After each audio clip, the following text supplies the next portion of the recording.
नाम तो स्मरण में नहीं आ रहा। बोले प्रभु मैंने इतनी गायों का दान किया है, जितने पृथ्वी में मिट्टी के धूल के कण हैं उनको कोई गिन सकता है, हो सकता है गिन ले।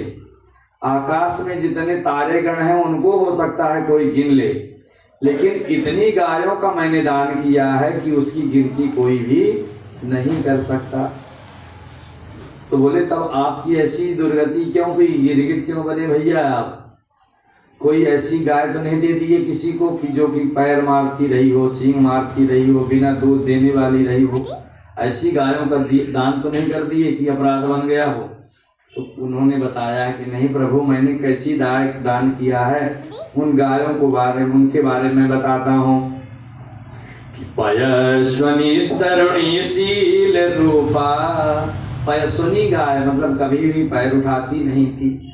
पयस्वनी तरुणी शील रूपा, गुणोपन्ना कपिला हेम श्रृंगी। कपिला गायों का मैंने दान किया।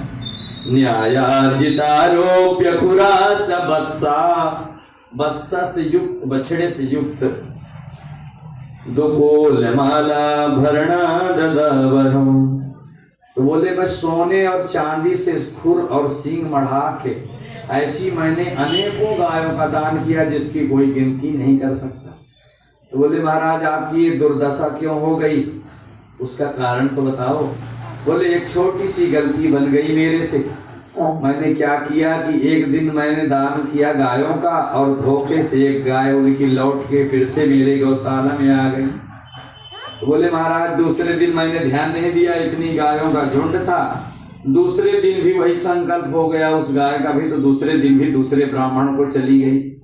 2 बार संकल्प हो गया उसी गाय का। बोले महाराज तो फिर क्या हुआ? बोले दोनों लोग ब्राह्मण लोग आपस में मिले रास्ते में। बोले कल हमको इन राजा साहब ने, नृग महाराज ने हमको दिया था। वो ब्राह्मण ने कहा नहीं आज तो हमको दिए हैं ना। दोनों आपस में लड़ गए ब्राह्मणों ने।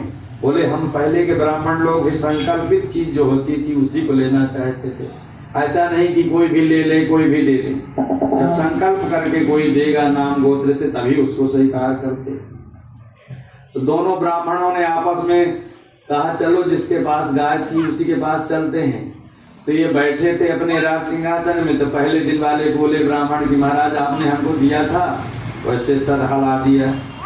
सर हिलाया तो दूसरे वाले ब्राह्मण ने कहा महाराज आज हमको दिए हैं ना, तब भी उन्होंने हाँ कर दिया। अब दोनों के लिए हाँ कर दिया तो दोनों ब्राह्मण नाराज हो गए। बोले जाओ गिरगिट के जैसे सर हिलाते हो, जाओ गिरगिट बन जाओ। तुम्हारे वचनों में कोई सत्यता नहीं है, दोनों के लिए हाँ करते हो, झगड़ा कराना चाहते हो, जाओ गिरगिट बन जाओ। तब से इसने गिरगिट बन गया। तो कन्हैया जी ने समझाया है अपने बेटों को, सुन ले बेटो, अगर एक बार त्रिशूल भोलेनाथ का नाराज हो, दौड़ रहा हो मारने के लिए, तो एक बार त्रिशूल माफ कर सकता है। भगवान का चक्र अगर मार डालने के लिए आ रहा हो तो एक बार वो माफ कर सकता है, लेकिन एक बार विष कोई पी ले तो एक शरीर नष्ट होगा, अथवा वो क्षमा कर सकता है, उस जहर का असर कम हो सकता है। लेकिन ना हम हालाहलम मन्ये विषमयस्य प्रतिक्रिया, ब्रह्मस्व हि विषम प्रोक्तम् नाश्य पृथिवीर्भुवि। बोले कन्हैया जी अपने बच्चों को सुनो बेटो, कभी भी ऐसा मत करना, ब्राह्मणों के अपराध ब्राह्मणों के श्राप से हमेशा बच के रहना। बोले ये सब माफ कर सकते हैं त्रिशूल चक्र और विष, लेकिन ब्राह्मणों का श्राप कभी भी नहीं लेना। और क्या कहते हैं भगवान, अपने बच्चों को शिक्षा देते हैं कि सुनो कि स्वदत्ताम परदत्ताम वा ब्रह्म वृत्ति हरे चया, 60 वर्ष सहस्राणि विष्ठायाम जायते।